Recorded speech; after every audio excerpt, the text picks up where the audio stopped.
Hello, this is Shield Wall 100 and welcome back to another 3rd edition Batman miniatures game battle report. This time featuring the Batman faction versus Organised Crime. Organised Crime on this occasion being led by none other than Carmine Falcone. A faction that doesn't actually have a dedicated objective cards deck as yet. So what I've done a few months ago, actually, I think, at some point during lockdown, I got very bored, so I actually drafted my own deck for them. It's available on one of the many Facebook groups. I'll put a link in the description later on for you to see if you like it. It's not exactly what you'd call play tested as such, but this is what today's for. And also, I really wanted to get the models out again. It's been too long for them, and yeah, I think it will look quite nice.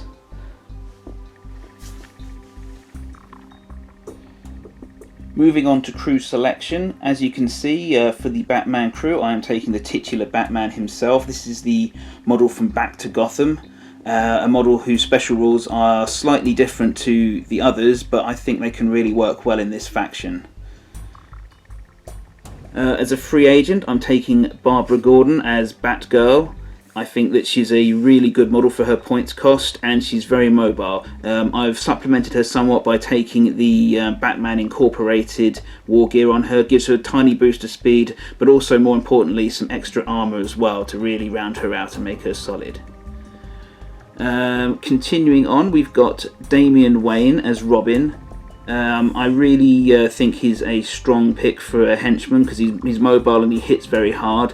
He's just not very tough, which, you know, you can't have everything, can you? I've given him handcuffs so he can arrest any models which are knocked out. Moving swiftly on to Gotham's finest and their contribution to today, we have the GCPD detective. I've given her radio and an extra magazine. Officer Merkel, a good mainstay, quite solid chap. He's also got a radio, so he can get inspired even when Batman's off gallivanting around. And finally, from the Back to Gotham starter set, GCPD Cop 2. Again, just handy to use the points up, has a rest, very useful, not pretty fast as well. Okay, I'll move on to the Organised Crime gang now. Moving on to the Organised Crime crew, as you can see, Carmine Falcone is there as the leader, as I said earlier. He's very much a non-combative piece himself, especially in this game, you know, of superheroes and supervillains. He is more a support piece. He can both buff his own forces as well as debuff opposing ones, depending upon what the situation calls for. I'm very much looking forward to using him. He also unlocks a load more funding for equipment for his crew, so yeah, we'll see how he goes. Moving on, as a free agent, I'll just see if I can get a bit of picture of him. We have Scarecrow. Dr. Jonathan Crane himself has been hired to accompany on this particular outing. He is a much more destructive influence than Carmine Falcone. He can inspire fear, as we saw with Ubu in the last battle report. But he does it to the nth degree as well. He can actually put it in a bubble. He's also a really nice model, which I really like to see out on the table. Moving on to Henchman, decided to recruit Killer Moth because he is, of all the oddball characters, so to speak, that Night Models has released for, you know, C or to Z tier villains, he is the one I like the most. He seems to have the most application. He's a much more mobile model to have in a otherwise very slow crew in Organised Crime. And yes, he comes with the radio, so he's always inspired, has two kind of funky guns. Yeah, nothing not to like really. I've equipped him with a lockpick so he can't be arrested as well. That's fun. Much more traditional henchmen. The two guys with guns I'm showing here, we have the Iceman on the left and Batista on the right. The Iceman's rifle, possibly one of the best guns in the game, and yes, Batista's shotgun is there to pack a punch, and yeah, they look very smart. Looking forward to using them, see how it goes.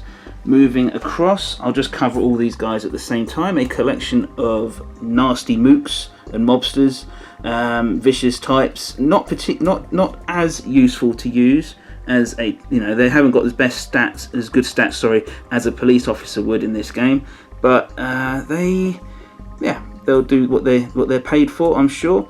It actually takes this crew's model count up to 9 miniatures, which vastly outnumbers the Batman crew that we saw just before, and they will be mostly acting to prevent damage to Carmine, I'm sure. On to deployment, and I drew the Vanguard deployment card. As you can see, it's corner to corner, 12 inches in off each side, and then cut across basically. Handy enough with my Versatiles gaming boards. It's they're 12 by 12 each, so it's literally across the diagonal corner of each one. So what I decided to do to be thematic is have the Organised Crime crew over here and the Batman crew over there. Thank you, Lily. Thank you for making the noise. The Batman crew defending the police station. Starting with the Organised Crime crew, you have Carmine Falcone, the big guy himself, with two of his more bodyguardy, burly mooks. You've got Iceman on top of the Dino Gas with his rifle, able to provide long-range support. There's a couple more gang members along here. One of them has undercover, just for the wobbliness there. He has infiltrated ahead behind this car. He has a light gun, so with any luck he'll be able to use it sooner. Now he's moved forward a little bit. Moving on to the more colourful members of the gang, Scarecrow has also got the undercover skill, so he moved into the park. It seems to suit the base that he's on actually, so that was the main reason. Most of his abilities are short ranged as well, so getting further forwards probably a good thing for him. And finally, Killer Moth here has able to move a little bit further forwards thanks to the specifics on the Vanguard card. One member of your crew can move forwards about 4 inches. He's put himself in contact with the sewer marker. Maybe he'll use it, maybe he won't. Moving over and around to the Batman crew, I'll just show you where they are. As you can see, Officer Merkel here emerging from the subway. On the rooftops you have Batgirl and Batman over here. He's the model that decided to move forwards a little bit, to nudge himself forwards just a little bit. And down here you have Damian Wayne and GCPD Cop 2. And finally, using the hidden deployment rule, which allows him to deploy anywhere out of line of sight, behind the Star Store you can see the GCPD detective. Now he's infiltrated around. He's this side of the board now. So yes, he's a bit isolated, but he could run interference there. Again, he also has a gun. He could do some useful things with that. So starting turn 1, we went to the take the lead phase. The Organised Crime crew decided to play Moth Signal from their hand, whereby it has to be played in the first phase of the turn. It scores at the very end of the turn. Choose a scenery element that is within 4 inches of a friendly model and at least 8 inches outside your deployment zone. They have to have at least one friendly model and a friendly suspect marker within 4 inches of that scenery element. And they chose that this nearest to us seesaw, obviously a very important seesaw, that as the piece of scenery. It's within 4 inches of Scarecrow, just scraping it. And they should be able to manage that, and it'll be very difficult for the heroes to stop them. Moving on, the Batman crew had nothing to play from their hand. The initiative roll was made. We're doing black dice for Organised Crime and blue dice for the Batman crew, and as you can see, Organised Crime has the initiative for this turn. No one's got any modifiers to the roll, thank goodness, so it'll be nice and easy to remember this time. Moved on to phase number 2 and placing some audacity markers. The Organised Crime gang decided to put one obviously on Carmine Falcone, one on Killer Moth, one on Scarecrow, and then the awkward question as to which of the mobsters is going to have the last Audacity token, and we decided to spread them out a bit. We put one on Batista over here with his shotgun. On the Batman side, I shall just cross around the table. We gave one to Batgirl, one of course to Batman, as you would, one down here to Damian Wayne, and the other one to the GCPD detective. Right, and we shall now move on to the third phase, wherein models start moving and activating, and we'll see what action takes place. Kicking us off with the very first activation of turn 1, the Organised Crime gang decided to activate Killer Moth. He engaged his grappling gun, I don't know what he calls it, his moth grapple maybe, I don't know, and he decided to move all the way from over here to over here, ignoring the railings on the park there. He then, with Audacity, he placed his suspect marker, and he really didn't have much else to do, so his turn is over. Continuing turn 1's activations, I have neglected to mention that the Bat Crew actually has a very, very high number of passes in the bank, so to speak, given through a mixture of being outnumbered quite heavily by Organised Crime and also having a certain number of skills in their crew which give them bonus passes. They had 5, and they used each and every single one to force Organised Crime, to force Carmine Falcone to reveal an awful lot of his moves for the turn by forcing him to activate one model after another. So I'll just cover them all really quickly now. As you can see, this little cluster of hoodlums down here, including Falcone himself, all had to move up. One of them placed a suspect marker there. The two guys who are under the dino gas, sorry, the light is failing under there, of course, they moved out, one of them placing a suspect marker. Yes, so that concluded all of the passes for the Bat family. They have to start activating models now, so let's actually see if they want to do anything at all. Starting things off for the Batman crew in terms of movement, the GCPD detective activated. He moved around the corner there, and with his radio he counts as being inspired by Batman, so he was able to place the Batman crew's first suspect marker of the game. In response to that, the Organised Crime gang decided to move Vipera, one of their mobsters, over from behind the car to in front of the GCPD detective. Obviously, Organised Crime know the numbers game, they know they outnumber, so if they can do an exchange of pieces, so to speak, then that will be in their favour overall. He couldn't shoot or do anything else, he did not have Audacity this turn. Activating for the good guys, GCPD Cop 2 decided she was going to scooch out from behind the Batmobile and the police station and just lay a suspect marker down there, and yep, that concludes her activation. As you can see, Dr. Jonathan Crane, the Scarecrow, moved up to the edge of the park in response to that and has placed down a suspect marker. There's really not much else he can do at this point. He's still rather short ranged. He's unable to try and persuade another model on the opposing side to have to move next because he does not have line of sight to anyone.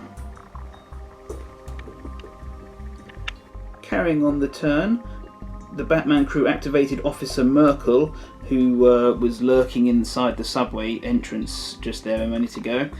He zipped across the road, across the crossing, and placed down a suspect marker using his radio, which allows him to be inspired by the Batman and have a bonus manipulate, even if he's too far away to normally qualify to do so. As you can see, the suspect marker, when he played the snitch card, a card which is all too familiar to anyone who has ever played or played against the Batman gang. This card says basically that this suspect marker becomes a snitch marker for the turn, I believe, and if there are no Organised Crime models within 4 inches of this marker by the end of the turn, which, let's face it, There won't be. That will be a 3 victory point score for the Batman crew. In the final activation for Organised Crime this turn, Iceman, which is a pretty grandiose name given his statistics within the team, has activated for them, and he has moved into a very good firing position on top of the Dino Gas. We'll see if he manages to if he uses that to draw a bead on anyone in the future. He was the last model to activate for Organised Crime, so now it's just over to the Batman crew to do their stuff. The Batman crew continued on the turn by activating Batgirl with Audacity. She has the Bat Cape, so she can pretty much go as the crow flies downwards on the board. So she just basically jumped off of the top of the roof of the building onto the bonnet of the Hostess Cakes truck, and then ended up here. From there, she still had her attack action, and Killer Moth was pretty much in sight over there. He had cover, he was out of range, but she doesn't lose any attack dice for moving because her batlings are throwing weapons, clearly. So yeah, she decided she'd have an early go at see if she can get some damage on the board, and yes, it came down to her having 1 dice left when everything was said and done. Killer Moth is clearly visible because he's standing under a lamppost, and yes, she had 1 dice, it rolled high enough, and she does 2 stun damage with that hit. Moving hastily on, Robin activated. At the beginning of his activation, the Organised Crime gang played as a resource from their hand one of the specific cards I'd written up, Extortion. They played it at the beginning of his activation. He suffered impaired movement for this round, so that knocked 4 inches off of his movement. He was going to use his grapple gun, his bat claw so to speak, to actually zip up to the top of the Star Store up here, but he no longer had it in him, so to speak. Since he couldn't reach it anyway, he opted not to use the bat claw this round, and instead just waddled round the corner. Obviously stubbed his toe or something, but he does have his grapple gun for next turn's activation. And to cap off the first turn's activations, Batman himself activated. He certainly did use his grapple gun, his bat claw, and he zipped across to the top of the Star Store here, and he's casting a seriously mean looking silhouette atop there, and yes, he's in a good position to start influencing things next turn. So at the end of turn 1 we go into the cleanup phase. Killer Moth takes off one of his 2 stun markers. We then look at cards for the scoring of. The Moth Signal definitely does score, because that suspect marker and Killer Moth himself are next to the seesaw. It doesn't have to be Killer Moth who did score that one. The models don't usually have to score their own themed cards, but in this case it was, and that makes sense. The Snitch over there with Officer Merkel has scored for the Batman crew. That was always going to be the case at this early stage of the game. And the Batman crew also played Secure the Perimeter, where they have to remove 2 friendly suspect markers in the 4th phase within 2 inches of the board edge. They removed the one that the GCPD detective placed, and the one at the back there which the GCPD cop placed. They've both been removed, and that scores 2 points. So the Batman crew takes an early small lead of 2 points. On to turn 2. Moving on to turn 2 then. In the first phase, the Batman crew played Die Hard from their hand, a generic card, which means in the first phase, it scores at the end of the turn. They have to choose one of their models. May not be Batman himself, that would be too good. If that model is not knocked out or removed as a casualty, score this objective for 2 points. They chose Batgirl over there. The Organised Crime gang had nothing to play from their hand, so we went straight to the initiative roll for the turn, and once again, Organised Crime in black there, they have clearly won the initiative for this turn. And then the second phase of the turn happened, where Audacity was placed around. So for Organised Crime, as you can see, Carmine Falcone has one, Scarecrow has one, and then, quite surprisingly, these two thugs, mobsters, however you'd like to call them, gentlemen, over here have them as well. The Batman crew distributed its audacity thusly: one for the GCPD detective on the side here, one for Batman, of course, one over there for Robin at the back, as you can see, and one for Batgirl. Let's see what happens when the batarangs and bullets start flying. So, for Organised Crime's first action of the turn, they activated Vipera, the mobster who was undercover and standing in front of the car at the beginning of the game and was facing down the GCPD detective. Well, he drew first, shall we say. He opened fire, and despite having a relatively good gun, having no obstructions between him and the detective, only the strength die actually managed to cause any damage, resulting in that fairly paltry 1 blood, 1 stun. The strength die was a 6, however, so that did knock down the detective, possibly crucially there. After that, Vipera did have audacity, so he was able to move, and he has stepped over the sprawled detective, and he is now standing over him. Let's see what happens after this. The Batman activated for the Batman crew next, deciding to make have no hesitation. He glided, I think, down from the top of the Star Store down to the shotgun wielding goon here. What's his name? His name is Batista. I've said that already. What a moron I am. And yes, and was able to manage to do a sneak attack upon him because they were too far away to see him at the beginning of the activation. Hence, no defensive efforts were allowed. And as you can see, a big thwacking was had. Just about every single die that could come up did, and none of the defense rolls came up. Batista is very much knocked out. And I almost forgot to mention, of course, that in so doing this move, Batman did actually score "They Won't See Me Coming" for 1 point, inflict damage on any model that did not have line of sight to the attacker at the start of the attacker's activation. Only scores the 1, but every point counts. Right, back to Organised Crime, and Malatesta was activated. He is the guy with the broken bottle as a weapon. Lovely. How classy. He decided he was going to dogpile the GCPD detective whilst he was knocked down. He moved around into the shadow of the Star Store, as you can see there. And yes, he used the broken bottle can only be used once per game, but he decided he would use it. The GCPD detective not only was knocked down, he was also counted as outnumbered because Vipera had already moved into base contact with him, as well as all the negatives that go with being knocked down anyway. Yes, just every single hit got through. So much damage I had to it wouldn't fit on the board. I had to stack it up off table. And yes, GCPD detective is very dead indeed. In so doing this, the Organised Crime gang scored bully tactics, attack an outnumbered model in melee, and cause damage.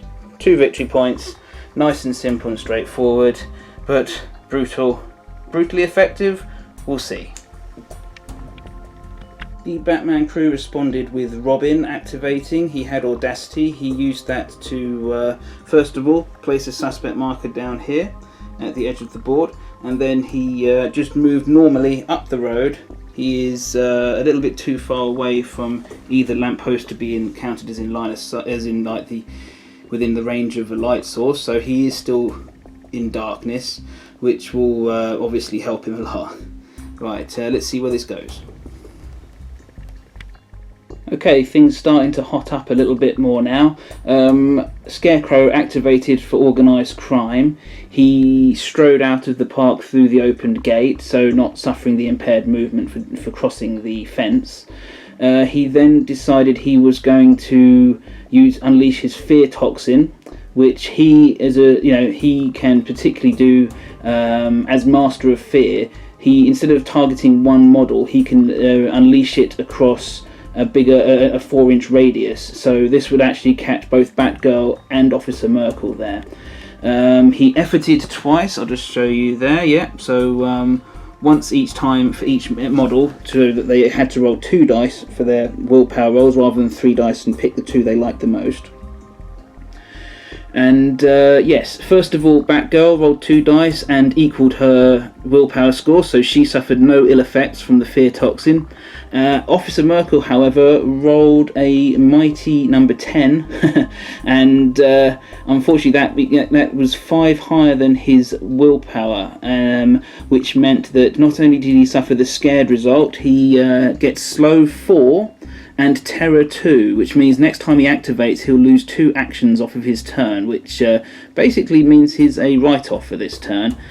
He certainly did suffer at the hands of the fear toxin. However, you know, Batgirl, true to form, not feared, not afraid.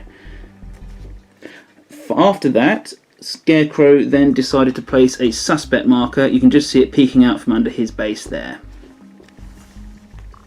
Batgirl activated next for the Batman crew. She used her Batclaw to get away from that fear toxin bubble effect that could actually have, well, on a really bad dice roll, could have actually taken her out in one go. And she moved over into the park and has revealed the suspect marker there, placed by Killer Moth last turn. In so doing, she has scored Comb Through Everything for the Batman crew. Reveal an enemy suspect marker also allows them to draw 2 cards and pick the one they want afterwards, as opposed to just drawing the next one off the deck.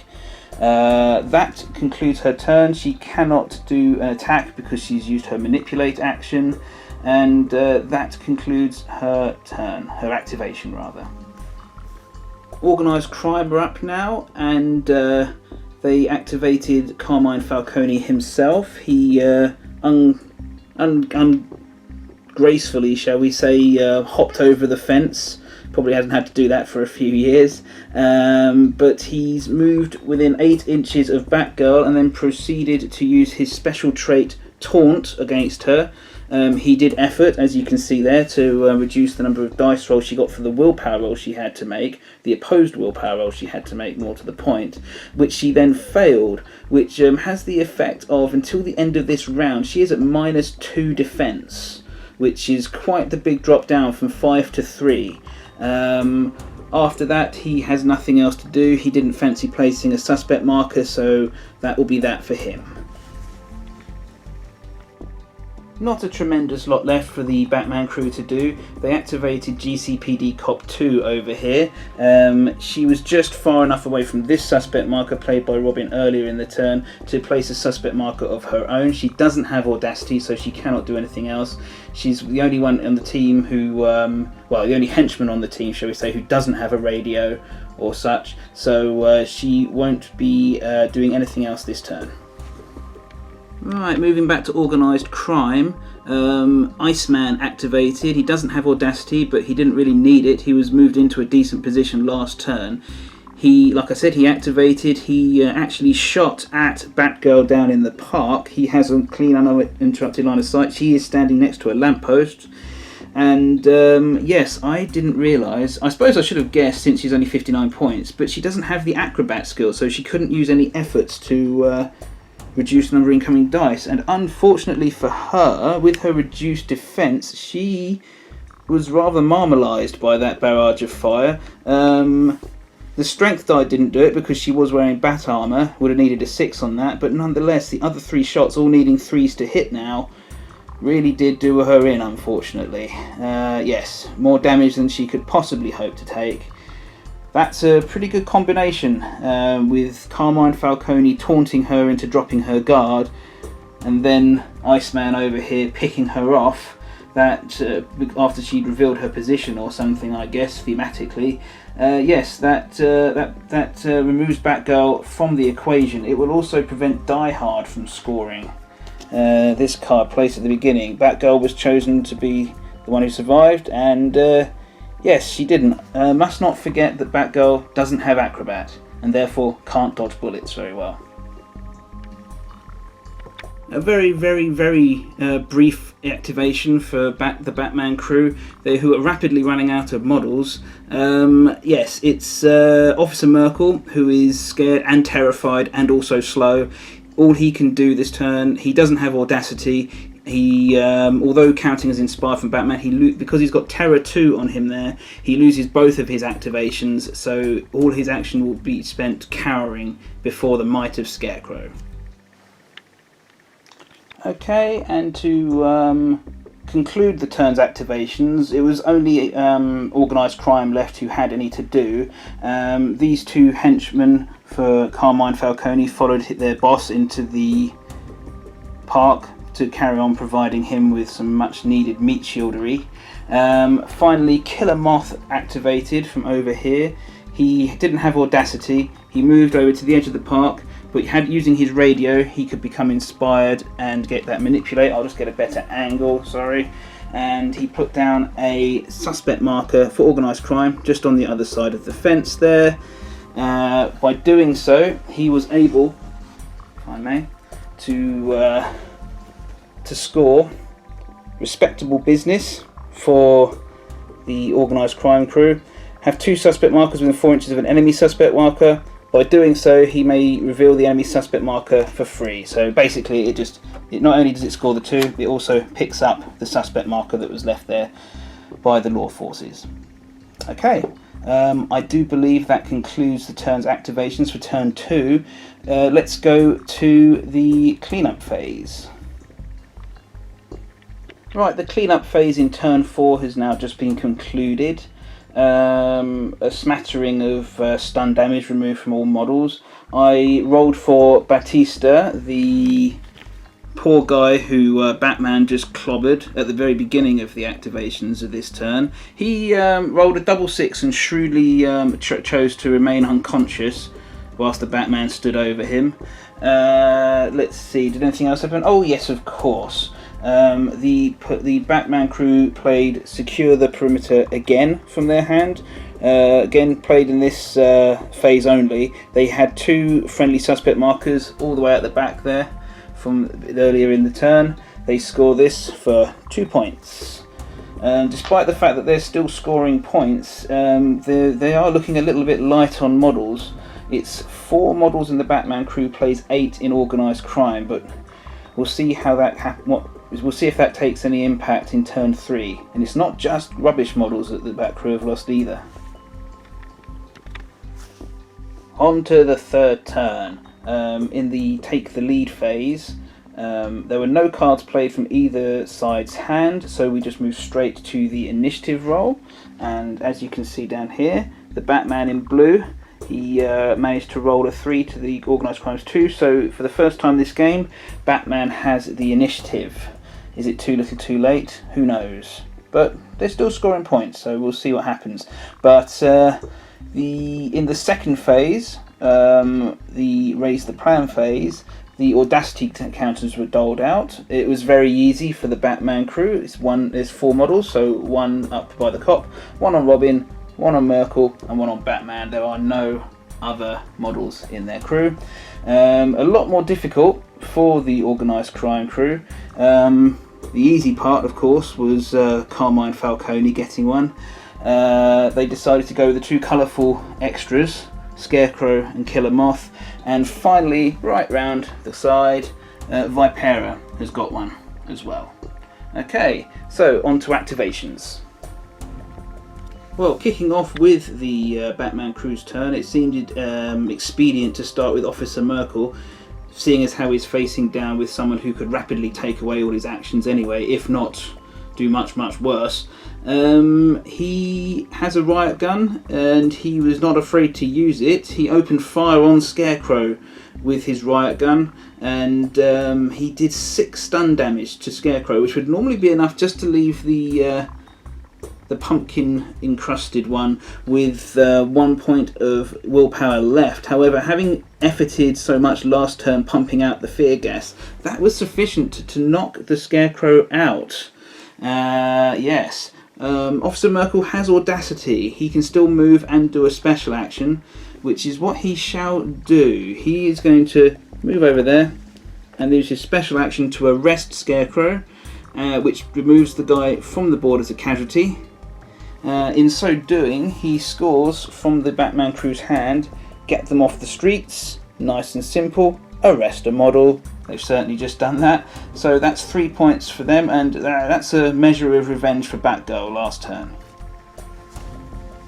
Activating for Organised Crime, Vipera walked round the corner and took aim at the GCPD Cop 2 here.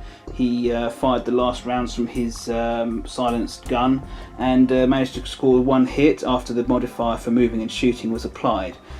She takes 1 stun and 1 blood damage, and that concludes Vipera's turn. And in retaliation for being shot at, the GCPD Cop ran up to her assailant, Vipera there, and managed to tase him in close combat. He efforted 3 times to try and reduce her attack pool. She just put 1 back in because she only needed 1 hit to go through after that, and the strength die did it for her. The taser is mechanical, so the odds were on that would happen. And yes, Vipera is now knocked out, and she can arrest him in base contact for her special action because she had audacity, and that is what she will do. And after the heroics of the 2 police officers left on the board, Carmine Falcone unleashed Luigi the Bull Lombardo from his duties as meat shield, and allowed him off the hook, off the lead, so to speak.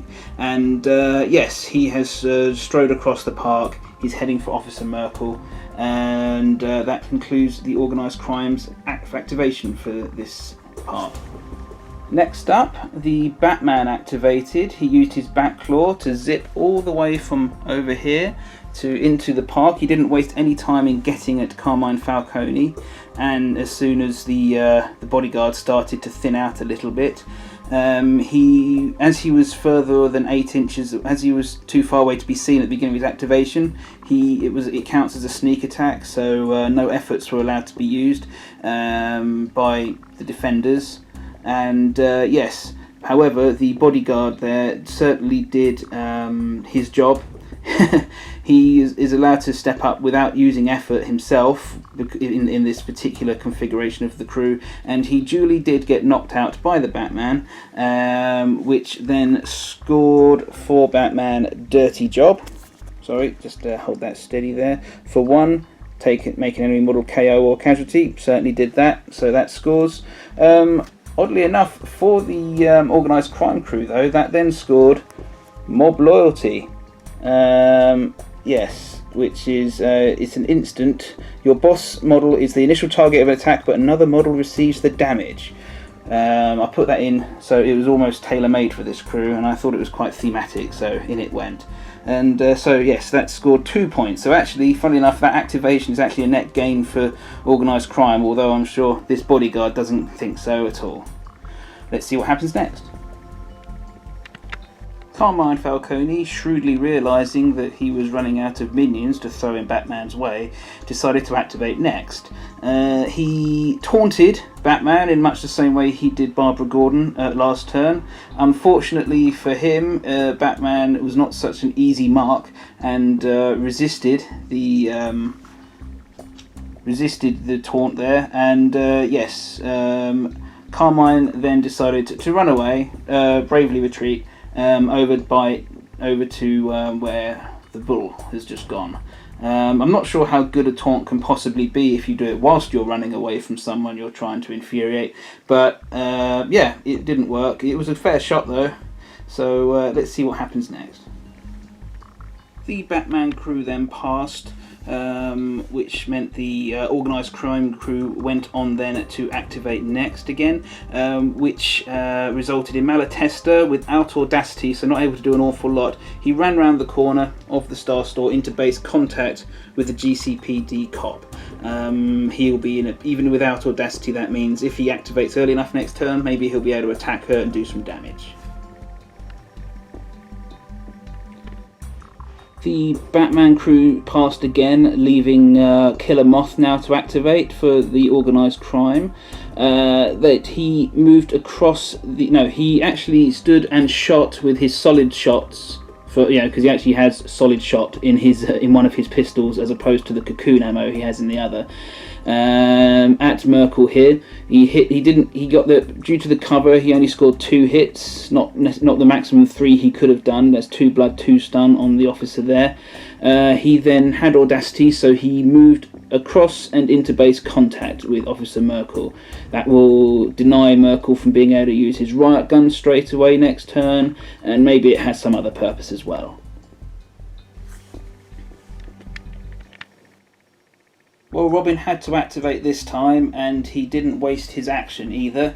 He used his bat claw for the first time this game, and managed to get up here on top of the Dino Gas, and he KO'd Iceman as revenge for Barbara Gordon. He also, into the bargain, he knocked him out because I gave him handcuffs out of funding in the game. He has now arrested Iceman and removed him. That arrest is proving the great equalizer in this battle. Right, on to the cleanup phase of turn 3. Just a smattering of stun damage coming off various models. Neither of the 2 mobsters on the organised crime side, either this chap here, what's his name, the Tailor, nor Batista here, managed to come around, so they will be sitting out the rest of the game with little stars and tweeting birds flapping around their heads. Neither side had any cards to play or to score this turn, so without further ado, let us go on and see how the game wraps up in the 4th turn. Turn 4 commences, and with the take the lead phase, the Batman crew played Die Hard again. Popped up in their hand. Choose one of their models who mustn't die. Basically, play it now. They scored at the end of the turn for 2 victory points, and they chose Robin to be the person to get it.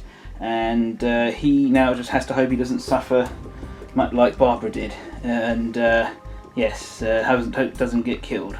But he's pretty mobile, he should be fine. And he is actually acrobatic, I checked that first. Moving on, the Organised Crime crew did not have anything to play from their hand, no objective cards for them, so the die roll for initiative came up as a 5 to a 4 in favour of Organised Crime, so they have the initiative this turn. Audacity was much simpler this turn as well. Both sides reduced to 4 models each. It was it's a very effective turn in cleaning up the streets on the part of the Batman crew last turn. I didn't realise until I did the roll, did the number count, especially with the 2 unconscious models not coming back, that can happen with high model count crews in this. Once they start going down, it's very difficult to. If the henchmen aren't particularly good, they have low willpower values. They just don't tend to get back up, and a knockout is almost as good as a casualty against you in this sometimes. But having extra models can be its own benefit in other ways. That's one of the reasons I like the game so much. It does actually get that risk reward for having a larger or smaller crew quite balanced now with the way the Audacity tokens work. But enough of that. Let's move on to the activations phase and see who can pull off some last turn objectives. And to start things off, Carmine Falcone has strode over here, over to the far end of the park that he started from, and he has used his revenge skill, which means that any attacks within 4 inches of him made by henchmen get +1 attack, basically. 1 attack die, that is, for the duration of the turn. Well, while he's still there anyway. Yes, we'll see how what goes on next. Next to activate is Robin here. He has decided to play it safe for the last turn of the game. He has moved over to the centre, or more or less, of the Dino Gas here, and has laid down a snitch card. Marker with the snitch card, shall we say. So he's placed a suspect marker. He does have audacity, so he's allowed to do that, and he has switched it for a snitch marker. There's nothing that can get over here to stop him. By the end of the turn, that will be another 3 victory points added on to the 2 more for Die Hard. I think that puts back the Bat crew over the edge, but we'll play out the turns to see what happens. Right, back to Organised Crime, and the Bull Luigi the Bull Lombardo, I think was his full title. Fed up of having to spend the entire game coddling his boss, has made the most of being let off the leash, and he stormed into Officer Merkel with the benefit of the revenge trait that Carmine Falcone activated in the previous activation. He really laid into Officer Merkel and knocked him out. Both sides efforted to the maximum, which is why Luigi's taken 3 stun damage anyway. It's the last turn, who cares? And that has scored for Organised Crime, Bully Tactics. Officer Merkel is outnumbered. He's been damaged, so that scores 2 points for Organised Crime, and it's over to the Batman crew for their activation. Back to the Batman crew, and we took it round the other side of the table into this almost separate little skirmish going on over here.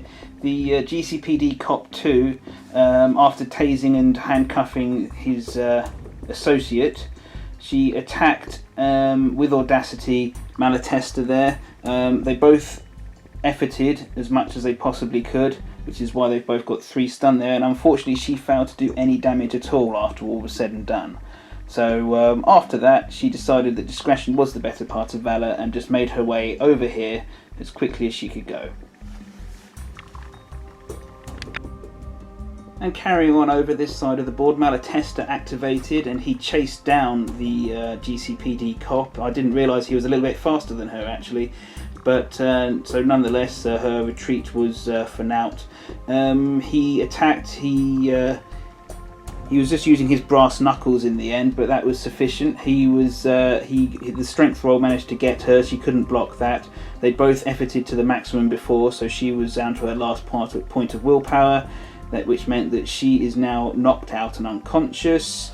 This allowed Organised Crime to then play They'll Never Pin This on Me, which is take an enemy model out of action whilst your boss is at least 12 inches away from any enemy models. Well, this model's over here, and Carmine Falcone is all the way over there, and Officer Merkel is knocked out, so he doesn't count towards this calculation, and he's left Batman behind for now. So that does score the 2 points for the Organised Crime faction. So the final activation for the Batman crew, I believe. Yes, it's Batman himself. Didn't have an awful lot to do actually. He looked at the cards in his hands and shrewdly realised there wasn't much to do. So he moved across the park and just threw his batlings at Kill 'Em Off, the last model on the Organised Crime side that hadn't activated yet, but I miscalculated how many dice he'd get. Despite the fact he hit with each of them, only did 4 stun damage, not enough. The cover, I forgot the cover, would apply. It's only a 8 railing, but pretty much anything does count, so yeah. It went from 3 dice down to 2. It was an outside hope anyway, and that finishes the Batman crew's activations for this game. And rounding off the game, Killer Moth activates. I think he was the first model to go, so it's fitting that he's the last model to activate as well. Despite nurturing his wounds from the batlings sticking out of his backside, probably, he activated his grapple gun and jetted away behind this van here. He laid down a suspect marker, which he immediately converted into... Sorry, I left the card behind, so just allow me. Here we are. He converted this into a mob informant, which works very closely to a snitch. I'll just see if I can get it in focus there, so if you want to read it you can. But basically it works exactly the same as the Batman crew's snitch card, except that instead of an enemy model having to be within 4 inches of it, they just have to be able to draw line of sight to it by the end of the game, so be careful where you place that one. It scores 3 points. It's quite good, but then every deck seems to have something akin to this, the snitch card, which scores a lot of points for seemingly little effort. But in many situations, it's quite hard to get off, especially on big open boards like this. So yes, there we go. That will score at the end. But let's go to the official count-up phase, the clean-up phase, and see who's won. Okay, in the cleanup phase, the Die Hard card does score for the Batman crew there. Come on, into focus. Good enough. And yes, that does. I'm pretty sure that puts the Batman crew well and truly over the top with with the snitch they scored as well there. So yes, that should do it. But let's get the official count. Let's start with the Organised Crime crew. Just down here, 3 points, 5 points, 7, 9, 11, 13, and 16.